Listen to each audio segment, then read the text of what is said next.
a todos. Este episódio vamos a voltar a falar com gente que está ligado a partidos políticos. Hoje temos um convidado jovem, como se pode ver.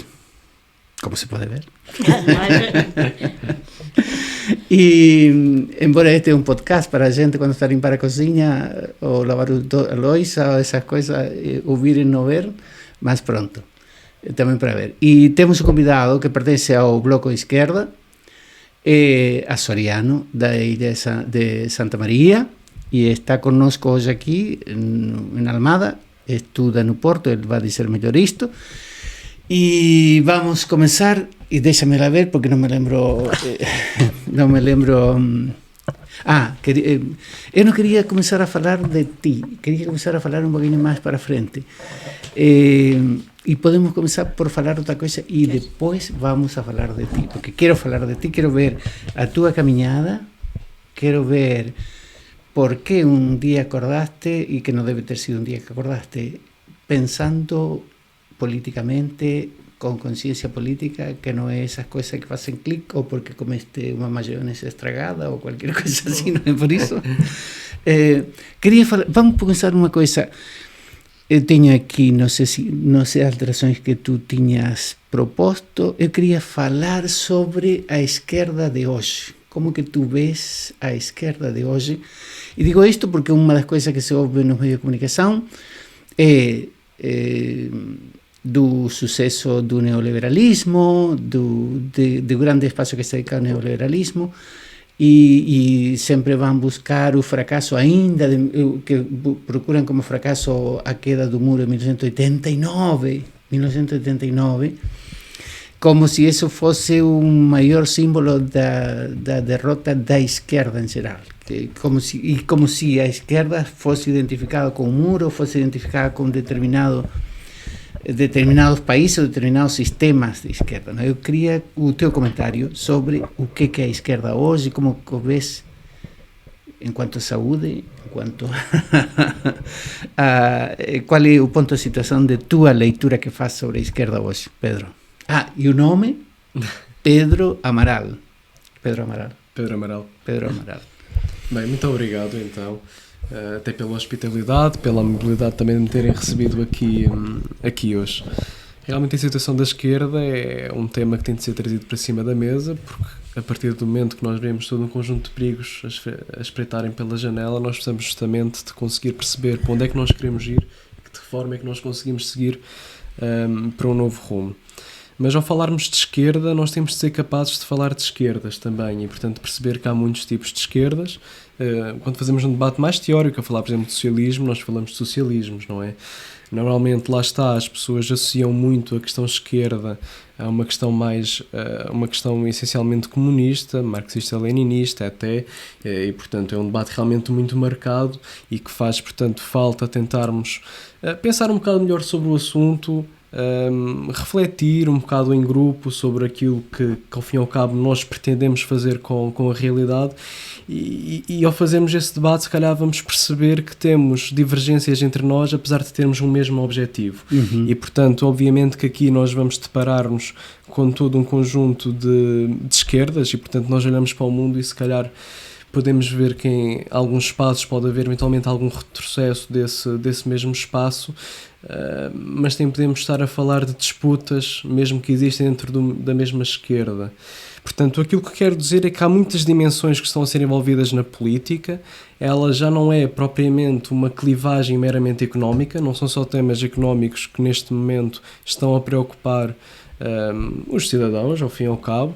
Toda uma dimensão mais liberal, e liberal aqui não é no sentido neoliberal, ou seja, justamente não é no sentido económico, mas no sentido social, no sentido de liberdade individual, que também é muito necessário ser tido. Além disso, nós temos sempre falado de outras dimensões mais específicas. No nosso caso temos a questão europeia, por exemplo, mesmo partidos que possam ter o mesmo posicionamento social, o mesmo posicionamento económico, poderão ver, por exemplo, a União Europeia ou a integração europeia de uma forma distinta. Agora, se me perguntarem de que forma que eu acho que debate deve ser tido, ou que linha deve ser seguida, Eu tenho, até porque tenho 21 anos, aquela ambição ou aquele desejo que é um desejo mais internacionalista. E, portanto, sempre aquilo que tento conceber ao falar sobre este assunto é justamente conseguirmos ter uma união entre povos, conseguirmos ao máximo ter um intercâmbio cultural, mesmo com outras experiências, e portanto eu acho que todo este debate que eu estava aqui a mencionar sobre dentro da esquerda, percebermos de que é que nós estamos a falar, é um debate que é internacional até. Sim, Pedro, me parece essa ideia muito interessante, falarmos de esquerdas, não é? Porque o que algumas pessoas e com determinada intenção, má intenção se calhar, costumam ligar as experiências de insucesso àquelas experiências pontuais de insucesso, não é? Inclusive metem no mesmo saco Coreia do Norte, Cuba, Rússia, sei lá, outras coisas. Eu acho que também é uma oportunidade para falar como tem evoluído a esquerda após a queda do muro, não é? E uma questão que não pus aqui, Pedro, não quero apanhar de surpresa, e apanho-te de surpresa, mas essa é uma intenção, que era, quais são os pontos comuns, por exemplo, com o PC? Se tens ideia, diz-me lá, não quero saber nada disso, não pensei, vamos a outra coisa, mas lembrei-me agora, quando tu estava a falar desta caminhada da esquerda, se calhar se ouço alguém do PC faz mais ou menos o mesmo discurso, quase. Bem, eu acho que não te sinta pressionado. Não. Nem foi mauzinho, lembrei-me. eu agora estou a imaginar algumas conversas que tenho mesmo com amigos comunistas e não só. Pronto, agora lembrei-me de algumas discussões da cantina, porque a cantina é que é o sítio lá no Porto que nós temos discussões, o grande debate político é na cantina da Faculdade de Letras. O clássico é discutir por volta da mesa, por volta da comida. Pois, claro. Bom. Deve ser o clássico português. Não sei se é português, mas pronto. Lá está, internacionalista, não é? Quem é de esquerda. Sim. Mas existem muitos pontos, claro está, justamente a unir os dois partidos, ou melhor, os dois projetos políticos. Obviamente que acabam por ter objetivos diferentes, apesar de grande parte deles serem semelhantes. No entanto, eu acho que mais do que nós estarmos aqui a falar nesses objetivos, diferença dos objetivos, a maior diferença entre os dois e a razão pela qual eu estou no Bloco e não no PC é a forma pela qual eles operam. Portanto, é um método que é utilizado por cada um deles, é a forma como cada um deles se apresenta para fazer este debate em sociedade. Portanto, o Bloco, aquilo que tenta fazer desde o início, é agregar um conjunto de movimentos sociais. É uma força hegemonista, portanto, aquilo que eles querem é hegemonista em termos de lutas sociais. Não, hegemonista temos de estar aqui a falar noutros sentidos, não é? E, portanto, aquilo que se quer é justamente pegar naquele que é o poder das ruas, das pessoas que têm as suas lutas individuais ou lutas de pequenos coletivos, as lutas também sindicais, porque nós depois de vez em quando acabamos por nos esquecer aqui da dimensão laboral, e aí o PCP tem, claro, um forte impacto e uma forte importância histórica, então completamente indiscutível. E, portanto, organiza-se a partir da rua, organiza-se de uma forma o mais transversal possível, onde, portanto, aquilo que se pretende na luta, no debate, é estender a mão ao outro, mesmo que ele tenha problemas diferentes dos nossos, acolhê-lo da mesma forma que ele vai acolher aqueles que são os nossos problemas. E, portanto, é aquela expressão da união faz a força. Sim. Poderão-me dizer que no PC também, obviamente, há este tipo de perspectiva. Não contesto propriamente, consigo perceber esse argumento. Não obstante, acaba por ser um partido que tem uma burocracia interna mais intensa, tem uma maior ortodoxia ideológica, quer-se-me parecer, o que por um lado também pode ser um contra-argumento àquilo que eu estou a dizer, claro está, porque estas questões de flexibilidade ideológica também, ou uma maior amplitude ideológica, também podem ser uma fragilidade em certos momentos.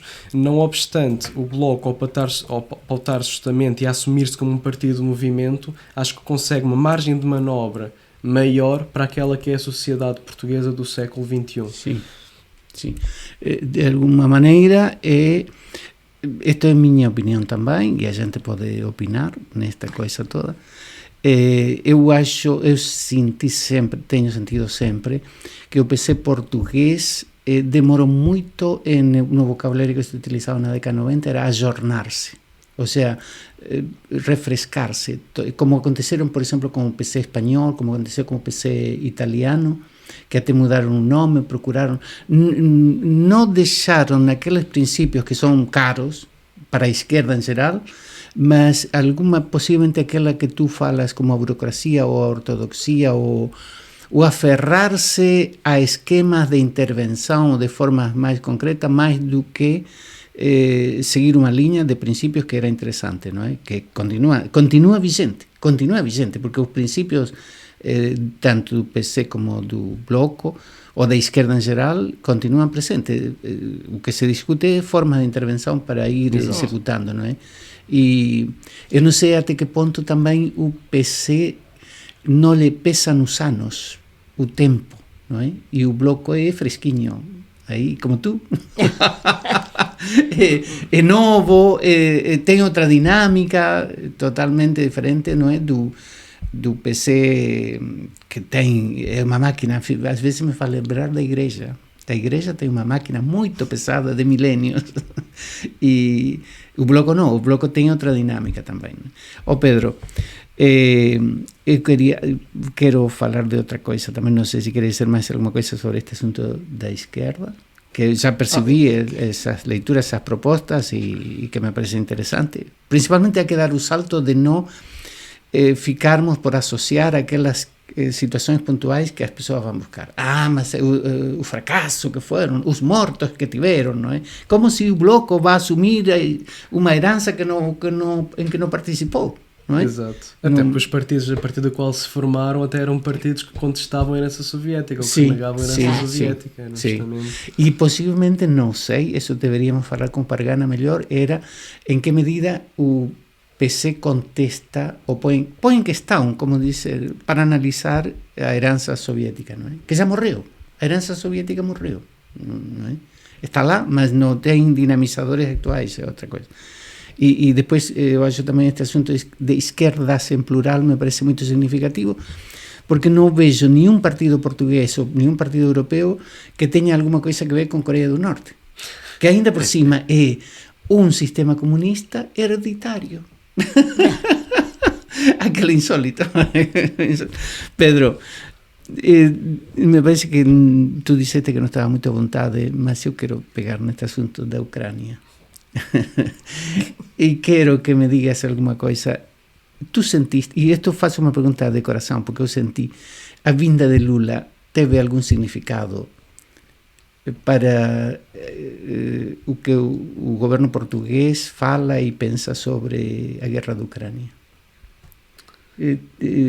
Qual foi a tua leitura, ou não te disse absolutamente nada a vinda de Lula agora? Eu tenho algumas ideias, mas diga-me tu e depois. Mas a vinda do Lula, depois das afirmações que ele fez, sim, ou a vinda do Lula nesta visita, sim.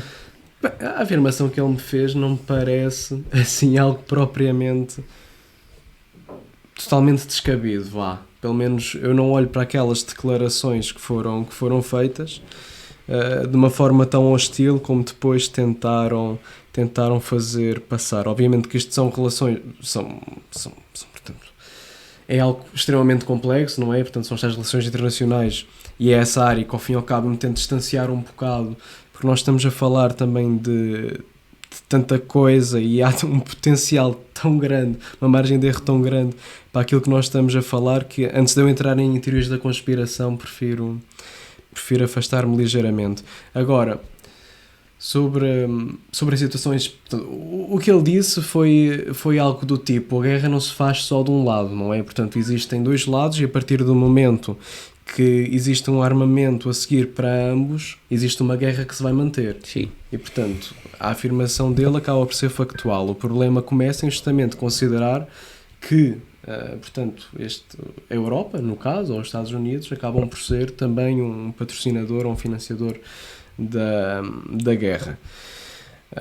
E esta parte depois é que, claro está, gera aqui toda uma controvérsia, não é? Eu acho que realmente quem patrocina a guerra mais do que os políticos, são elites económicas e, portanto, há toda uma Sim. indústria bélica claramente Sim. que está por trás e que disparou absolutamente. E também, até como vinha sido dito no carro antes de chegarmos aqui, esta guerra na Ucrânia importa por 2 motivos. Primeiro, porque é na Europa e por isso tem visibilidade, ou melhor, às portas da Europa, porque a Ucrânia não faz parte da União Europeia propriamente, então a Europa e a União Europeia não são bem a mesma coisa e para nós irmos mais à União Europeia do que a Europa propriamente dita, não é? E em segundo lugar, porque é uma intervenção direta da Rússia, quer dizer, até agora tínhamos tido a Crimeia, mas sem ser isso o que nós temos são intervenções ao fim e ao cabo indiretas. Bem, indireta com muitas aspas, não é? Mas penso que são estes 2 fatores que nos fazem olhar mais para esta guerra e não para outras que estão a ocorrer neste momento ou que já ocorreram anteriormente. Mas que claramente aquilo que todas elas fizeram foi disparar em bolsa todo um conjunto de empresas. A inflação, por exemplo, as consequências todas que tem. Mas deixa-me lá, Pedro, dizer uma coisa. O que eu senti foi a primeira vez que eu vi, me parece, porque por acaso eu estava ouvindo, não estava vendo, e não sei se era aqui na rádio ou era na televisão, e me pareceu que era Silva Santos, que estava a falar, por primeira vez, estava a falar de processo de paz. De questionar, porque Lula é o que questionava, a proposta de Lula é isso. Quiseram desacreditá-lo, os meios de comunicação falavam, sendo ele tendo feito essas declarações assim, não tinha condições para ser mediador. Só que ele nunca se propôs como mediador. Ele levantou esta questão para pôr sobre a mesa, que é uma coisa que também falávamos com Pargana, se tu vês, onde não se questionava a possibilidade de negociação. Tem que haver guerra, tem que se alimentar esta guerra. Não é? E se entrou na lógica, tu vais dizer na lógica da economia bélica, mas entrou na lógica dos americanos. Os americanos resolvem os golpes, resolvem entre aspas, que o que aconteceu no Iraque aconteceu com outro lado.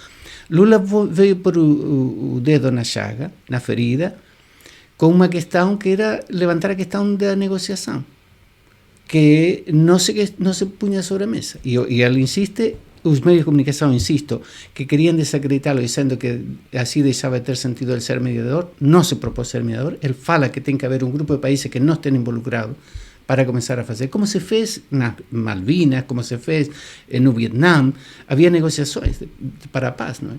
E pronto, neste caso, para mim foi isso uma contribuição muito significativa de pôr sobre a mesa essa questão, não é? Depois, a parte dessa outra coisa do Chega, isso não tem importância nenhuma daquela contestação que fizeram, não tem sentido, isso já é outra história que não sei se tem sentido, isso está... Esses sí que são factos, não é preciso discutir mais coisas da culpabilidade ou não culpabilidade de Lula, não é? Que eles dizem que era a justiça que foi amiga dele, que ele tirou, era tan amigo da onça, tan amigo da onça, tan amigo da onça, aquela justiça brasileira que deixou o amigo 580 e tal dias preso, e era amigo dele. Imagina tu, se não fosse. E pronto, mas é outra questão. O que eu acho a contribuição, para mim, me parece fundamental é pôr sobre a mesa e se falar por primeira vez sobre possibilidades de negociação. De falar de que, sempre digo isto, durante décadas depois da Segunda Guerra Mundial, toda a Europa se caracterizou por mensagens de paz, por procurar negociações. Os noruegueses intervieron em vários processos dos salvadoreños, das guerras de Centroamérica, intervieron para procurar encontrar caminhos de paz, não é? Porque isso é o que se propõe numa democracia, e en esto estava esquecido, nos meteram na cabeça, coisa que a mim me parecia insólito, acabar com os artistas, acabar com os atletas russos só porque eram russos. Inventaram um vocabulário de casar 2 palavras, assim como a gente diz Mário Soares, como se fosse um combo inseparável. Não é Soares nem Mário, é Mário Soares, não é? Assim também começou a divulgar-se oligarca russo. Não é oligarca só, nem é russo só, é oligarca russo. E os meios de comunicação não vendem isso e a gente compra. E me pareceu agora nesta questão de Lula que veio trazer, pôr o dedo e levantar uma questão que me parecia muito interessante. Sí, depois vês, e vão dizer que, e isso ele também contesta, mas isso não se questiona para começar negociações.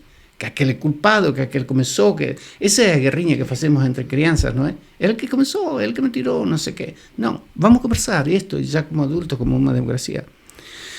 Pedro, fala-me de ti. Mas se calhar só para acabar Sim, senhor. Essa questão. Acho que é interessante ouvir. É indiscutível que houve realmente uma invasão, não é? E portanto, que efetivamente a Ucrânia acabou por ser invadida, não é? E também não é descabido olhar para o Ocidente, tentar marcar a sua posição também dita democrática e portanto apoiando a Ucrânia.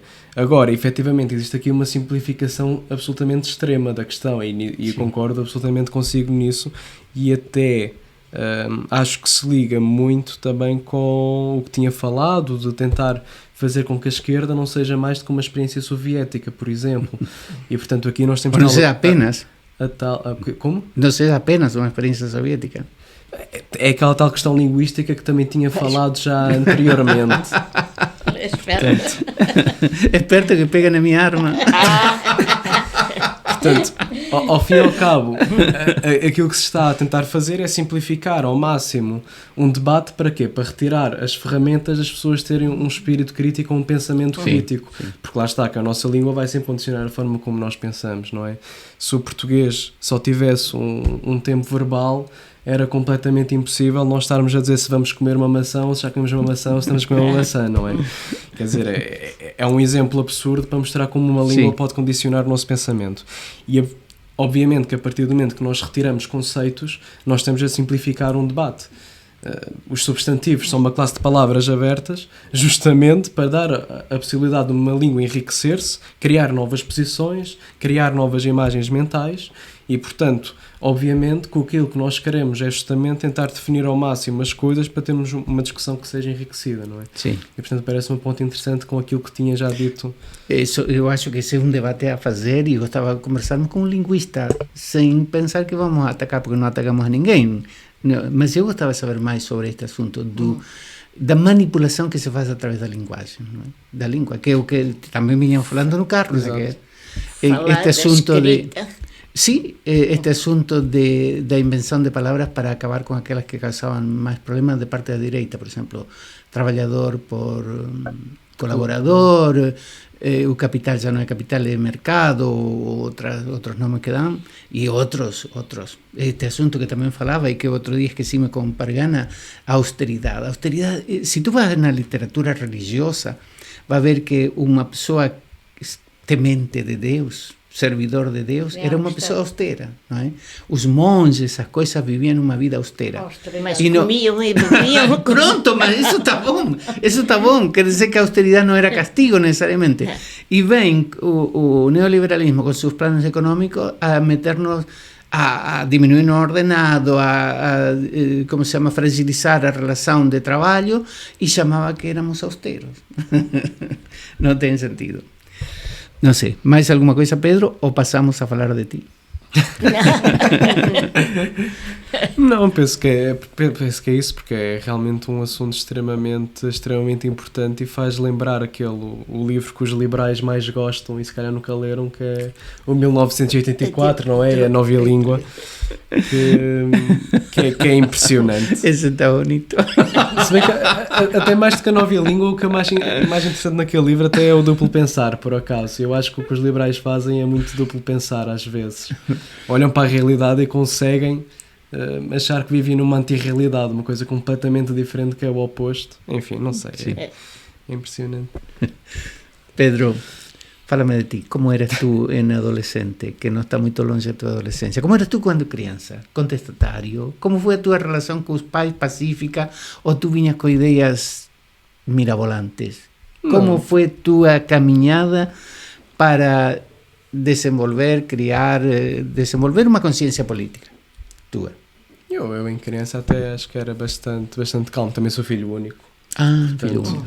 Não há muito para onde contestar. Ainda por cima também tive a sorte de ter a minha mãe em casa durante a minha infância toda e não só, portanto eu fui bastante mimado até, portanto eu ao fim e ao cabo até consegui se fosse ir para alguma ideologia, se calhar até ia mais para um quadrante mais individualista. E efetivamente eu lembro-me perfeitamente, por exemplo, no Disculpa, aí é quando vejo, por exemplo, o papel do jardim de infância. Em muitos dos casos, o jardim de infância é o primeiro espaço de socialização da criança. É o primeiro espaço onde se encontra com outros e tem que negociar o brinquedo, tem que negociar o espaço, que em casa não faz. E quando ele disse, por exemplo, era mimado, super mimado, não é? E por primeira vez passa e não é que deixa de ser mimado, mas tem que negociar, tem que aprender a estar com os outros. Acho que por isso esta senhora é educadora, Ana Oliveira, com muitos anos de trabalho em cima e muita experiência e muito rica até, e acho que está... Muito rica. Sim. Experiência. E adolescente, Pedro? Mas eu lembro-me bem, por exemplo, no 4º ano, até por causa do estudo do meio, de adorar tudo aquilo que era história, mas de uma forma algo intensa. Portanto, eu lembro-me de até considerar as tradições algo como sendo bastante importante e, portanto, eu tive ali uma fase extremamente conservadora, foi muito interessante, e eu ainda hei de tentar perceber se este percurso faz minimamente sentido ou não, porque depois consegui ir para um campo completamente oposto. Aos 10 anos sentias isso? Por acaso sentia bastante isso. Claro que não era uma análise feita no momento, eu agora olhando para trás e olhando para a minha vida mental consigo perceber que era uma atitude extremamente conservadora, um pensamento extremamente conservador. Depois acabei por ir para o lado um bocado oposto, até acabei por ter um pensamento muito próximo do liberal, neoliberal, aliás, e depois em 2015 é que acho que me deu uma luz, e as luzes foram legislativas, e a Catarina Martins com os seus discursos, e portanto foi aí que ao fim e ao cabo comecei a pensar melhor sobre as coisas. Disse outra vez que não percebi, através dos discursos da Catarina Martins. Sim, portanto, havendo as notícias... Não era paixonetas de adolescentes? Não, a Catarina é muito bonita, é uma mulher bonita. Por acaso não, foram mesmo as palavras, por algum motivo conseguiu cativar, e portanto, retendo essa informação, depois também tentando fazer alguma pesquisa, que é uma coisa que eu também até hoje faço, é ir para a Wikipédia, começar num lado e acabar no outro, não é? Andando sempre para lá a clicar e perdendo horas. Mas posso-te questionar, e como é em relação a qual era o teu posicionamento na escola em relação na turma, se tinhas alguma capacidade de liderança, se contestavas as opiniões dos teus colegas? Isto na tua adolescência, que normalmente é contestatária para muitos adolescentes. Eu, até 2015, eu não diria que fosse contestatário, a partir daí sim. Mas até aí, por acaso não. No entanto, normalmente acabava sempre ser o delegado de turma ou assim. Sim, portanto já tinhas alguma intervenção e alguma liderança na turma. Os colegas identificam muito bem. Ele que fala, ele que tem ideia estruturada, vamos escolher a ele, não é? Exatamente. Sim. Pedro, nós perguntamos estas coisas e quando fizemos isto também conversamos sobre isso.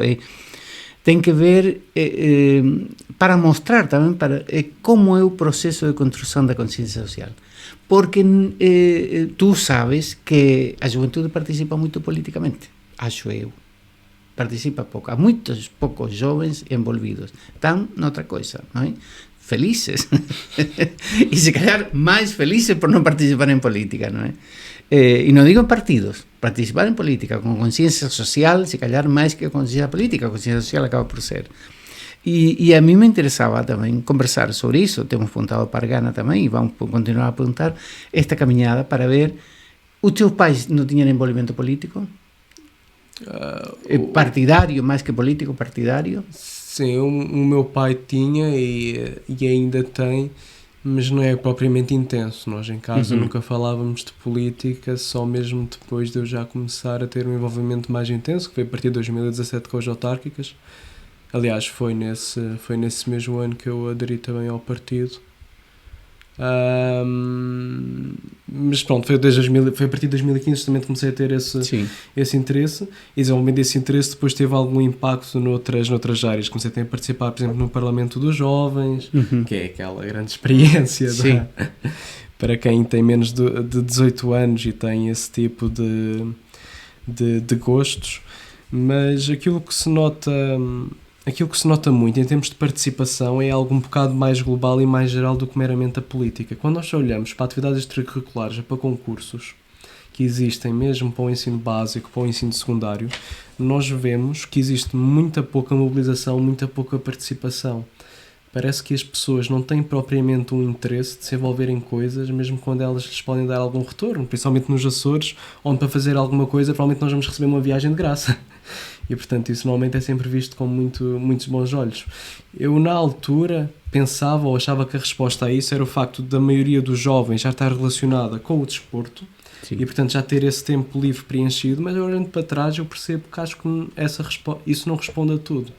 E, portanto, eu acho que quando se fala de um alinhamento da participação dos jovens, é algo que é um bocado mais global do que só o envolvimento político. Porque o envolvimento político em si, eu não acho que esteja tão mal como queiram pintar.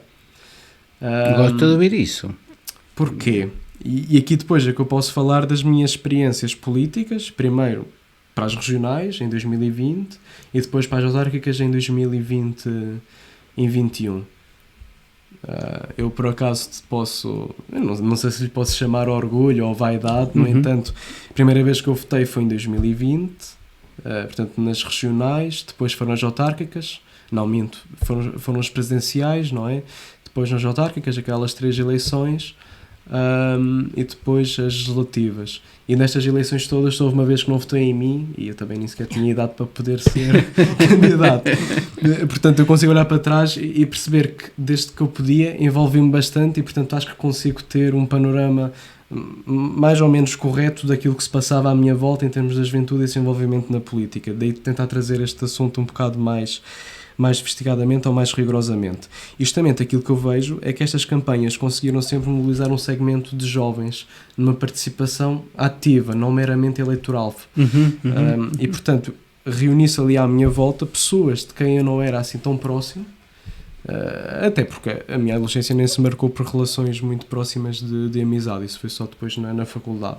E, portanto, até me surpreendeu ver justamente que consegui mobilizar alguns jovens para estar junto destas mesmas candidaturas. Obviamente que se me perguntar, mas foi uma quantidade de jovens assim tão grande? Sim. Bem, obviamente que não foi. No entanto, foram pessoas que se disponibilizaram para arregaçar as mangas e ir colar cartazes, ir falar com pessoas. Portanto, é uma participação mesmo ativa. E quando nós vamos ver também em termos de votos, eu consigo notar claramente que houve um reflexo de um eleitorado jovem. E, portanto, nós claramente conseguimos capitalizar isso. Porquê é que eu acho que os jovens não se estão a rever na política? Eu perguntava antes qual foi o teu papel, o que é que sente que tenha sido o teu papel, ou de outros que estavam para conseguir esse resultado, para conseguir essa influência? É o facto de ter um jovem, ou pelo menos um jovem que não alinha... Tu, neste caso. Sim. Que não alinha propriamente com... Porque em partidos do Centrão também temos jovens, não é? Sim. No entanto, o Centrão faz uma coisa que é o que afasta justamente os jovens da política. E não é só a desacreditação e que depois, como nós já vimos, os pais em casa... Vão-te cair em cima, o Centrão. Aguenta-te. Quer dizer, como existem gerações já que estão desconfiadas da política, não é? Que estão desiludidas, isto depois passa para as gerações seguintes, não é? Mas, além disso, aquilo que nós vemos é que os jovens são sempre usados no discurso político de forma meramente instrumental. Sim. E o Centrão adora fazer isto. Sim, concordo contigo. E eles podem falar mal de mim também. E eles usam os jovens de 2 formas. A primeira é para manter um aparelho partidário. Sim. Portanto, para justamente conseguir haver uma renovação mínima, tentar manter dentro, ou melhor, tentar manter o campo de poder o mais controlado possível. Sim. E, portanto, isto é uma instrumentalização direta. É de alguma coisa mudar agora estas coisas para não mudar nada, para continuar a manter. Exato, basicamente. Sim. E, portanto, nós olhamos para os Jotinhas e aquilo que nós vemos é quase uma segregação do próprio partido, onde dizem, pronto, fiquem aí a brincar. Sim. Ficam aí entre vocês e está tudo bem, não é? Por isso é que, por exemplo, o Bloco não tem uma juventude partidária. Toda a gente se deve sentar na mesma mesa para nós estarmos a falar das várias lutas e percebermos que realmente existe um campo que é comum. Claro que poderão haver grupos de trabalho depois mais específicos, também são importantes, etc. Isso já decorre da organização, não é? Exato. Mas, em primeiro lugar, é necessário esta implicação, este envolvimento, esta cativação de pessoas, não é? Exato. Mas existe uma segunda vertente que o poder político, nomeadamente o Centrão, costuma fazer. O poder político e o Centrão agora estão em Portugal, são um só um saco só. bastante grande. Mas costumam fazer muito com os jovens é usá-los como uma desculpa para não fazerem nada. Na medida em que, como eles estão sempre a exaltar os jovens, como eles estão sempre a dizer os jovens são o futuro, eles estão a deixar para o futuro aquilo que eles já deviam estar a fazer hoje. E, portanto, basicamente o que estão a dizer é nós vamos apostar na juventude para eles resolverem isto, o problema é nós daqui a um ano vai ter juventude à mesma, daqui a 50 anos vai haver juventude à mesma. Portanto, eles simplesmente estão a adiar os problemas, a geração seguinte que resolva isto, depois Sim. é algo sempre sucessivo. De alguma maneira entreter, mas não resolver aquelas grandes questões, principalmente o papel de intervenção dos jovens. Não é? Exato. E, portanto, o jovem é um termo vazio. Quando eles estão a dizer os jovens, eles não estão a falar da minha geração. Eles estão simplesmente a falar de uma coisa assim vazia. Sim. Porque eu olho e vejo, por exemplo, que o nosso Presidente da Assembleia Regional, no seu discurso de 25 de Abril, voltou a falar sobre os jovens, sobre a participação dos jovens. Então, mas quer dizer, isto agora, em todos os discursos, nós vamos estar sempre a falar dos jovens, não é? E isto já dura há quantos anos? Até a igreja costuma até fazer a missa dos jovens, como se a missa fosse para grupos. Não, eu tenho claro que aqueles jovens não sou eu, por exemplo. Não, é um termo vazio completamente. Sim, Aquilo sim, é um sim. espaço que depois nós vamos preenchendo ao longo dos anos, porque pronto, aquilo há de se manter sempre tudo como está. E portanto, ao ver uma candidatura de um jovem que fala justamente de jovens que são carne e osso e que têm os problemas com os quais eles se identificam, isso é que faz justamente que haja essa mobilização. Pelo menos é isso que me dá, que me parece. E aquilo que eu vejo, principalmente no Porto, portanto, que já é uma zona mais, claramente, numa dimensão muito, muito diferente, não é? É que os jovens têm uma consciência política, estão minimamente informados, se bem que isto também seria um outro debate, mas estão muito envolvidos já em movimentos sociais. Eles estão-se a preocupar cada vez mais justamente com movimentos. Os coletivos são algo que cada vez parece que está outra vez a ganhar um novo alento, porque é uma participação que não é partidária, porque os jovens trazem já de casa este desencanto com o sistema partidário. Sim. No entanto, como têm uma consciência política, tentam evidenciá-la através de coletivos ou... Eu gostava que fosse verdade, porque eu tenho a expectativa que seja assim também. Não é que quando vinhamos no carro falando, uma das questões que levantei foi justamente este asunto de ir para a rua ou apostar também em outros espaços de participação que são, por exemplo, os movimentos sociais. Não é? E os movimentos, eu ponho a pensar, por exemplo, e isso se cumpre, acontece, não me lembro como se chama estas coisas de ecologia, que quando vão fazer legislação ou alguma coisa, até fazem audiência e pedem a colaboração deles para se pronunciarem sobre um projeto de lei sobre que tem que ver com a ecologia, não é? E não é aquele processo democrático, essa gente não foi eleita, essa gente é um grupo de gente que se juntou e trabalha. Eu acho que isso é um espaço que tem que ser apostado mais, não é? Que é os movimentos sociais. Hoje de manhã tivemos uma conversa com um senhor do MST. Para mim, o movimento de trabalhadores sem terra do Brasil é aqueles movimentos sociais maiores, mais fortes, mais organizados que existem no mundo mesmo, não é? E é um espaço de participação política. Também são muitos, pá. Sim, mas... Cá, oh Pedro, eu acho que cá, estou de acordo com o Pedro. Muito, eu também concordo com ele. Uma série de movimentos, até muito ligados à ecologia, e há uma série de amigos dos meus filhos que estão ligados a esses movimentos. Sim. E que renegam completamente uma questão, política partidária. A política partidária, o plásticos marinho, uma série de coisas. Sim, os movimentos LGBT, não sei quanto, LGTBI, plus não sei o quê, os movimentos de ecologia, os movimentos, sei lá, outros que há vários. Isso me parece sumamente interessante, não é? E que haja espaço para isso e que se incentive a participação. Como é uma questão que me é cara, neste momento eu estou a sentir que há outra vez as cooperativas de habitação económica a renascer, porque é um coletivo também de os jovens se organizarem para conseguirem a sua casa a um custo um pouco mais barato. Sim. E tenho uma grande esperança que isso volte Eu a acho acontecer. uma coisa muito engraçada, muito interessante, por exemplo, o conceito de cooperativa. O conceito de cooperativa. No sé si, ya no me lembro si fue en Argentina o en algún otro país que tienen disciplinas de cooperativismo. E nós temos disciplina de empreendedorismo. Eu acho que aí está uma grande diferença. E eu insisto muito nisto, que sobre o sistema educativo há imensas pressões de todo tipo. Os ecologistas, os de segurança rodoviária, de educação sexual, de ecologia, de não sei o que. Há uma grande pressão. A quem der um espaço?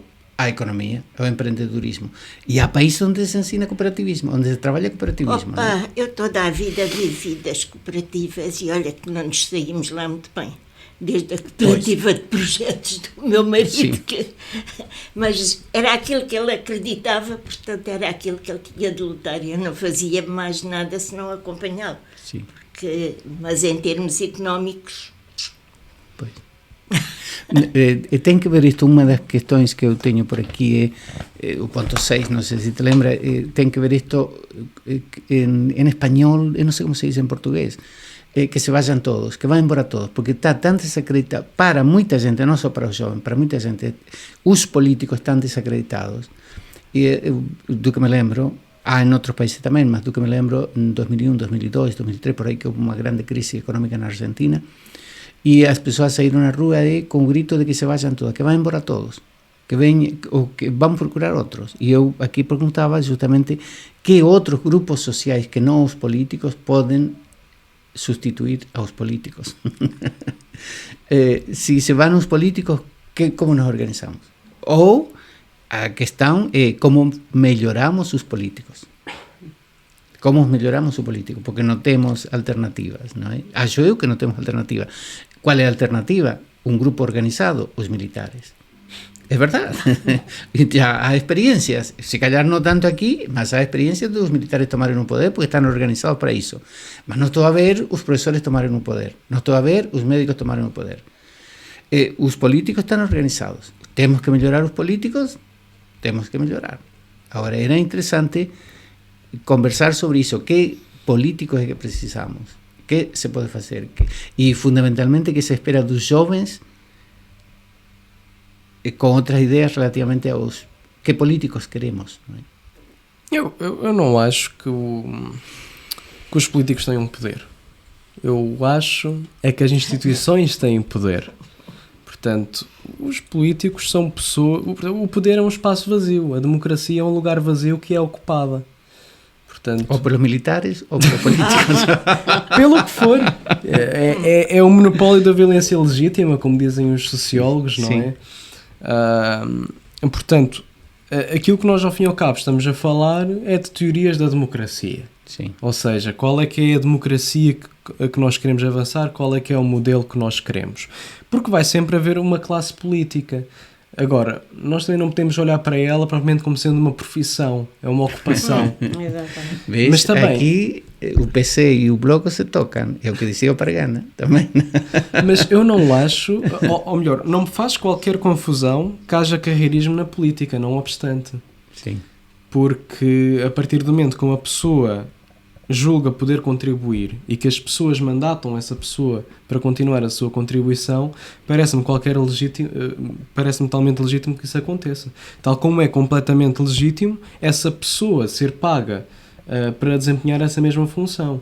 Em exclusividade, evidentemente, sim, que me parece ser aquela que é a forma mais ética de se proceder. E, portanto, faz sentido nós escolhermos pessoas que melhor entendemos para realmente ter esse poder, mas o poder é da pessoa temporariamente, não é isto? Aí é que está. É só que queria, por exemplo, quando, e nós temos experiência disso, de gente que se eterniza em seu lugar de político, da profissão político como profissional, não é?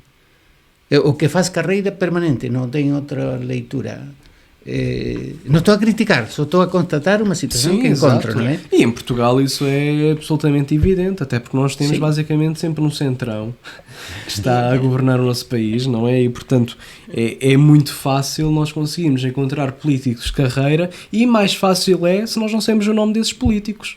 É mais fácil, sim? Se não sabemos o nome deles, porque a maior parte dos políticos de carreira nós não sabemos o nome deles. Que são aqueles deputados que se sentam na última bancada da Assembleia e que já lá estão há anos e anos. Sombra negra. São a sombra. E isso também acontece com os autarcas deste país. Ainda outro dia também estava a dizer, outro dia foi ontem, estava a falar com um amigo meu na cantina, e o que ele estava a dizer é que nós não temos bons autarcas neste país. Portanto, nós temos que transmitir um dia da cantina dele. Exato. Nós não temos bons autarcas neste país, na medida em que nós temos as câmaras, na sua esmagadora maioria, repartidas, mais uma vez, pelo centrão, que metem lá um conjunto de pessoas que, enfim, conseguiram ser aqueles jovens das Jotinhas que tiveram o aval para conseguir fizeram seguir. Carreira, ao fim e ao cabo. Pronto, ora, aí fizeram está. Carreira política. E quer dizer, reparem que isto não quer dizer que os PS ou PSD, não é, que são os partidos do centrão, têm falta de inteligência, muito pelo contrário, eles conseguem perpetuar-se no poder e eles têm muito bem estudado como é que o povo português vota. E, portanto, o que eles fazem é justamente partir de uma perspectiva economicista e apostar sempre ao centro. Por isso é que PS e PSD quase são indistinguíveis na esmagadora maioria das matérias. Mas só para concluir, aquela questão da democracia, teorias da democracia, há dois autores que eu gosto muito e que eu estou a tentar estudar melhor, que são o Ernest Laclau e a Chantal Mouffe. E eles defendem uma visão... O primeiro, Ernesto Laclau. Salvo erro, ele é argentino, espanhol, agora não tenho a certeza. E o outro? Chantal Mouffe. É belga ou francesa. Eles são um casal, entretanto o Ernesto Laclau já morreu. Mas eles defendem uma perspectiva agonística da democracia. Portanto, agonística vem de agon, não é? Que é uma palavra grega para luta. E, portanto, o que existe é... Portanto, uma palavra grega para a luta? Para confronto, exato. Sim. Portanto, o espaço político é um espaço que deve ser visto como sendo um confronto de ideias. Aquilo que nós queremos é justamente que haja um debate, que haja pluralidade, para nós conseguirmos ter a possibilidade de, informadamente, seguirmos um melhor caminho. Justamente para eles defenderem isto, e em específico depois a Chantal Mouffe, que ainda é viva e tem publicado sobre o assunto, o que eles fazem é defender uma via populista. Portanto, eles separam o populismo da demagogia, e aquilo justamente que eles pretendem é que haja uma resposta de esquerda que seja populista. Ou seja, o que eles querem é uma esquerda que seja combativa, uma esquerda confrontacional, que seja capaz de vir para o espaço público e afirmar aquilo que é a favor e aquilo que é contra. E, portanto, a forma como eu vejo os políticos é justamente como pessoas que têm posições bem definidas e posições que são escrutináveis. Agora, olhando para isso, olhando para o estado das coisas, quer dizer, teoricamente isto é a mesma coisa, mas acho que na prática não. Claramente nós conseguimos perceber que não é isso que se passa. Não existem grandes clivagens ou clivagens muito evidentes entre os nossos políticos na sua maioria, porque lá está, a nossa política é feita ao centro. Sim, e isso, tu que poderia ser o fator que determina que as pessoas desacreditem nos políticos. Sim, aliás, afirmarem são todos iguais, ao fim e ao cabo não vem do nada, sejamos honestos. E num país onde as minorias políticas depois acabam por não ter na comunicação social um grande impacto, se bem que agora isso está a mudar ainda timidamente, não é? Se nós depois formos a ver os números, não existe uma mudança que ainda seja propriamente justa. Portanto, a comunicação social ainda não divulga de uma forma totalmente imparcial e totalmente justa as informações de todos os partidos, não é? E então aqueles que são extraparlamentares, muito menos. No entanto, a partir do momento que se consiga divulgar as posições de cada dessas organizações, pronto, a nossa democracia faz-se através dos partidos, nós não estamos aqui a falar de políticos, mas são partidos, ao fim e ao cabo. Penso que vendo que há realmente diferenças, nós já conseguimos chegar aqui a algum lado. Agora, o problema é que esta questão do são todos iguais não se prende só com uma vertente ideológica, mas depois também há aqui, não diria que são teorias da conspiração, não é? Mas esta questão da corrupção acaba por fazer muito trabalho na cabeça das pessoas. Sim. Olham para o político como alguém que tem facilmente poder para corromper. Essa é uma estratégia utilizada pela direita neoliberal nos países latino-americanos, por exemplo, acusar a gente de esquerda, associar a gente de esquerda com a corrupção. Pois. A gente de direita não. são limpinhos. Claro, são os bois de Chicago que vão para lá. Inclusive, vai lá que cá está ao contrário. Inclusive, por exemplo, votar em ricos porque não vão roubar. Não precisam, tem dinheiro. Também, não é? Mas eu acho que esse é um trabalho importante para fazer, não é? Mas isso é tal simplificação que é feita, sim. Portanto é algo... Sim, o que eu acho, Pedro, é que a gente pode elaborar uma explicação mais complexa, sim senhora, e está bem. Agora, as pessoas não agem em função dessa explicação mais complexa, agem em função do mais imediato, e o mais imediato é a comunicação social, não é? Até agora tem sido, e eu vejo, por exemplo, é a televisão. Embora vá decaindo, especialmente entre os jovens. De tal maneira, por exemplo, a televisão tem caído tanto, que agora te obrigam a comprar um pacote, não sei se continua, suponho que sim, te obrigam a comprar um pacote de internet com televisão incluída. Não é? Não sei se estão a vender já pacotes só de internet, porque até agora era comprava e tinha que ter televisão. E tu perguntas ao jovem, e muitos jovens não veem absolutamente nada. Estão no podcast, melhor que este, estão em outras coisas.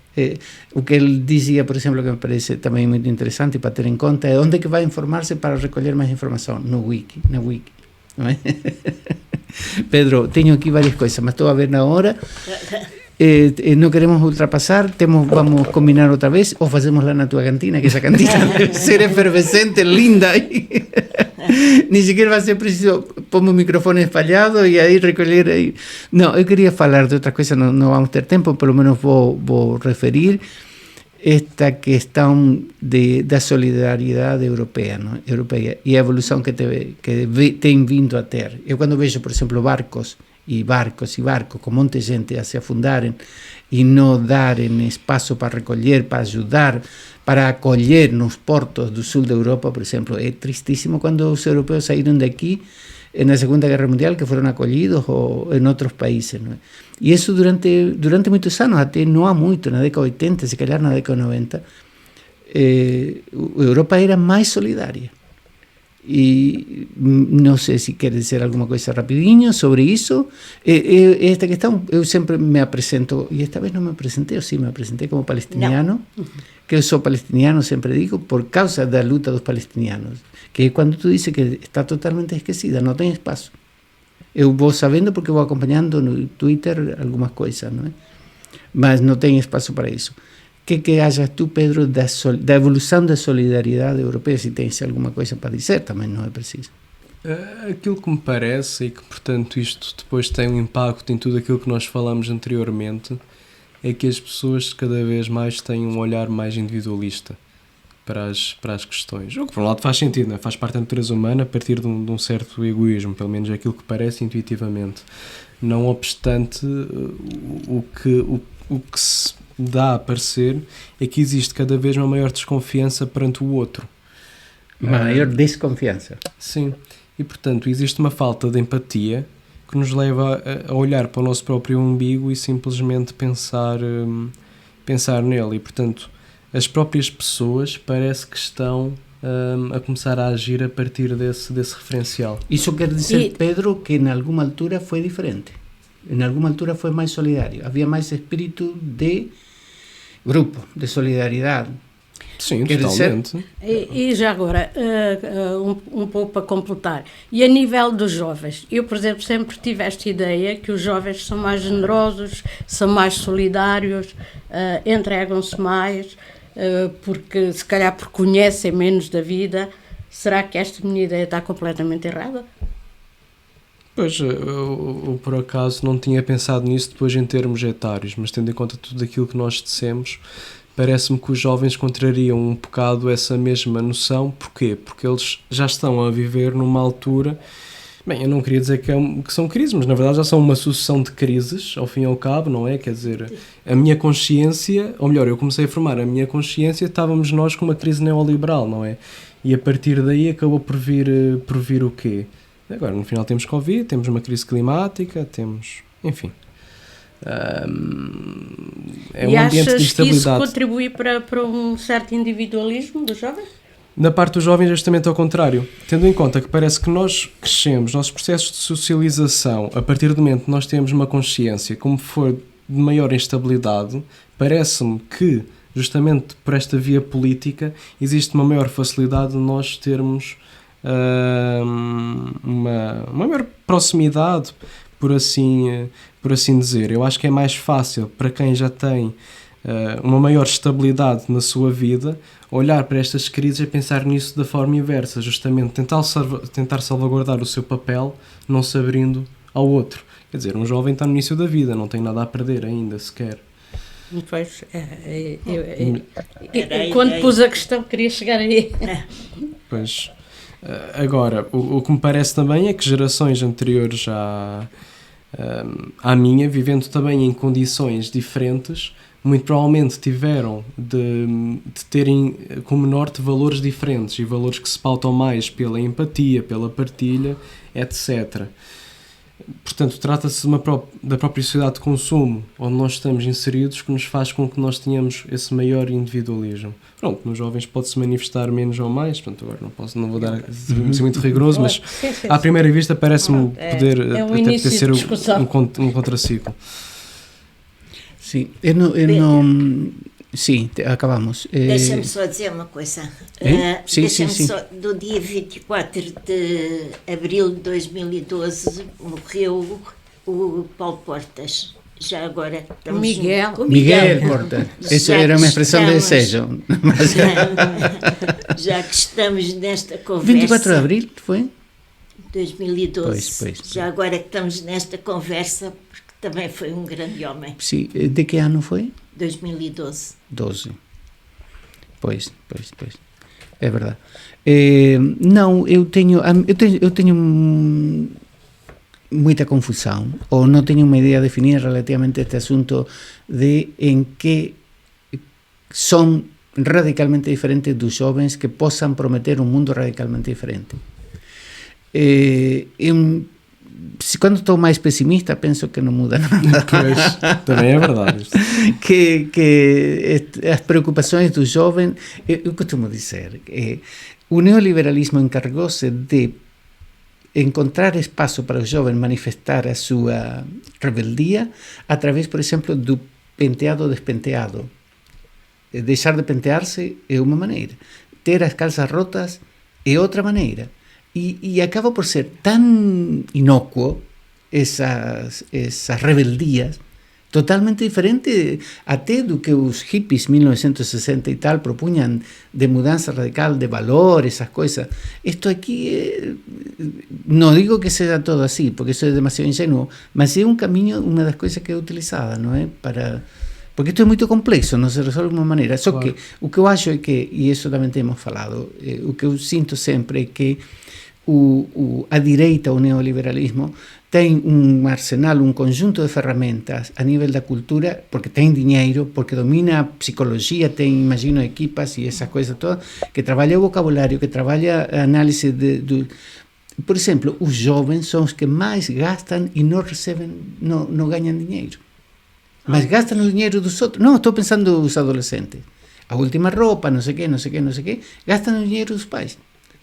Não pode generalizar. Não se generaliza, mas são grandes gastadores para isso. E é um espaço que as empresas querem cativar, não é? Porque dá dinheiro. Também há a corrente minimalista dos jovens. Sim. Não exageremos também, não é? Mas quero dizer que é um espaço fácil de pegar, não é? De aí que não necessariamente... Por aí é que eu acho a importância que tem a consciência política, a preocupação social, o ver o outro, o entender o outro, não é? Que isso que este tipo de economia não leva a isso, e há diferentes conceitos, inclusive a questão econômica não é apenas, o neoliberalismo não é uma questão econômica, é uma questão de construção social, de construção de uma cultura, de uma estrutura, de uma filosofia, muito mais do que meramente econômico, não é? Mas esta gente tem mais ferramenta que nós. Ou a esquerda se deixou estar, ou não tem dinheiro, e não acrescentaram muito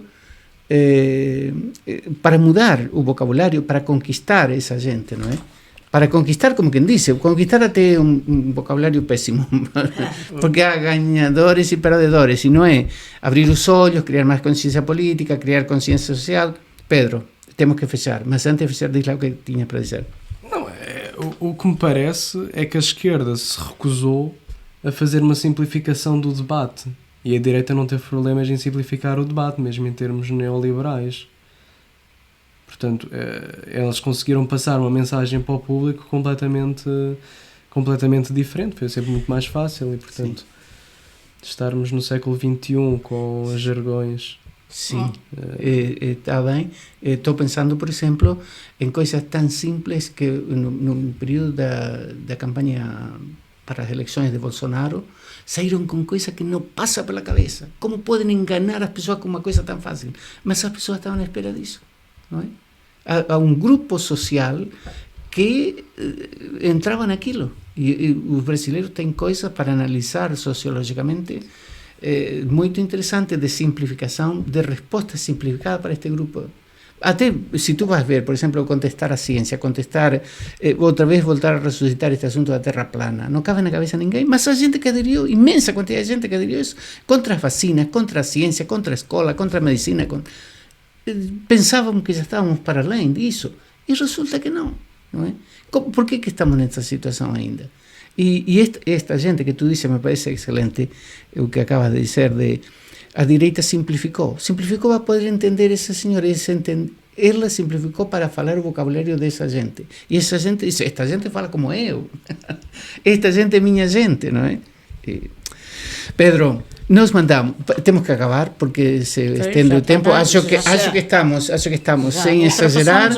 A nossa amiga Fátima Camilo não vai encontrar agora. Não, hoje não apareceu o felino, nem apareceu os pássaros. Espero que fique bem gravado. Um beijinho, Fátima. E continua a opinar aqui no. Pedro, nós mandamos também temos esta última parte uma secção que se chama Calzón Quitado. Calzón é cuecas em espanhol e quitado é tirado. Falarmos sem, não, é para despir-se. E aí tínhamos várias questões que eu pedia para escolher uma, duas ou três que tu queiras falar, de esto que já debes ter lido, pelo que vi, já leste, e se queres comentar alguma coisa. Ou dice aquela que, para as pessoas ficarem a perceber sobre o que vai responder, que te envergonhaste, qual foi a vergonha maior que passaste. Sei lá, copiabas quando eras pequeno? Copiaste alguma vez? Ou tinhas tanto medo como eu? Como eu? Não. Eu não copiava porque tinha medo. Mas havia colega que era espantoso. A habilidade para copiar, não é? Eu não era disso. Eu era muito medroso, muito obediente. Pois, exato. Eu também, por acaso, prefiro sempre seguir as regras, mesmo quando elas são injustas, às vezes. Porque, infelizmente, não... Pois. Porque parece-me que seria corromper um bocado o sistema, estar a invalidá-lo, mas pronto, não é discussão para aqui. Sim. Essa questão da desobediência civil. Não, mas eu agora eu consigo fazer muitas figuras tristes, por acaso, desde que cheguei ao Porto, porque enfim... E antes não. Como eu disse, aquilo que eu quero é atenção, então enfim, eu até já lancei a Macarena na cantina. Tu és alto, és jovem, tu chamas a atenção só por si, não abre a boca e já está chamando a atenção. Se fosse baixinho, que ninguém reparava em ti, mas repara. Quando eu agora fui buscá-lo lá, eu disse, está lá. Era o único que estava, um gigantão aí, obviamente que chamava a atenção. Mas pronto, assim, só que isto são coisas completamente fora de contexto que vão acontecendo. Agora assim, de repente, aquilo que me estava a lembrar, e até quando tinha feito também a pergunta antes, o que me estava a lembrar foi do primeiro beijo que tinha dado ao meu namorado, que aquilo foi mesmo uma comédia romântica, basicamente dito, foi... Portanto, nós beijamos, depois viram-me para ele e simplesmente digo, isto foi horrível. Que tristeza a experiência. Nós temos de praticar isto, peço imensa desculpa.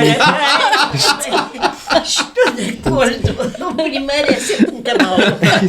Portanto, eu acho que assim, em termos mais privados, aquilo que me lembro, de resto mas é eu acho isso muito engraçado, porque não é, agora já não mais, porque não resultou bem. Não, temos que praticar. Está bonito. Era o que faltava, isto é sempre para a frente. Muito bem. Sim, senhora. Mais alguém quer perguntar alguma coisa? Fechar? Pedro, ficaram no tinteiro muitíssimas coisas para falarmos. Eu queria falar mais outras coisas contigo, não sei se estão aqui. Não, vamos gravar à cantina. Vamos gravar à cantina. E pronto, ficamos por aqui. Muito obrigado para todos. Tchau. A próxima, esta quarta-feira, que vai ser dia 3, 3, é que vamos passar este daqui.